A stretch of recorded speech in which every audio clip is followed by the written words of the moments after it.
मालवणमधल्या राजकोट किल्ल्याच्या सर्व बाजूनी आता पोलिसांनी या ठिकाणी बॅरिकेडिंग करण्यात आलेलं आहे। राजकोट किल्ल्याच्या मुख्य दरवाजाशिवाय इतर ठिकाणाहून दुर्घटना घडलेल्या पुतळ्याच्या ठिकाणी कोणी जाऊ नये म्हणून पोलीस प्रशासन सध्या अलर्टवरती पाहायला मिळते। आपण बघू शकतो की ठाकरे आणि राणे यांच्यातील हमरातुमरीच्या वेळेला याच वाटेवरनं अनेक शिवसैनिक जे आहेत ते राजकोट किल्ल्यावरती पोहोचलेले होते आणि असा प्रकार पुन्हा टाळण्यासाठी पोलीस प्रशासन सध्या या किल्ल्यावर जाणारे इतर जे मार्ग आहेत ते या ठिकाणी बंद केलेले पाहायला मिळत आहेत। उद्या जरंगे पाटील यांचा देखील राजकोट किल्ल्यावरती या ठिकाणी दौरा आहे।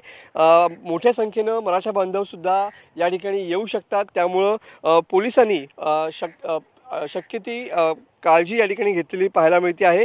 किल्ल्यावर येणाऱ्या सगळ्या अगनिमी वाटा अशा पद्धतीनं बॅरिकेडिंग करून पूर्ण बंद करण्यात आलेल्या पाहायला मिळतात, जेणेकरून सहजरित्या कोणीही मुख्य दरवाजाशिवाय या राजकोट किल्ल्यावरती येणार नाही अशी तजवीज सध्या पोलिसांनी राजकोट किल्ला परिसरात केलेली आहे।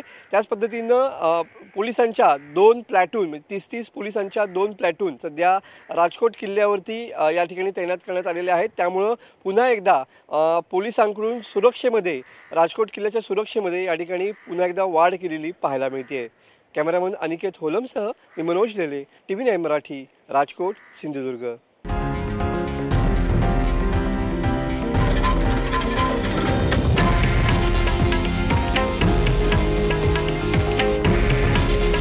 हे आहे देशातील नंबर 1 न्यूज नेटवर्क आणि आपण पाहत आहात TV9 मराठी। काळजी तुमची, हित महाराष्ट्राचं।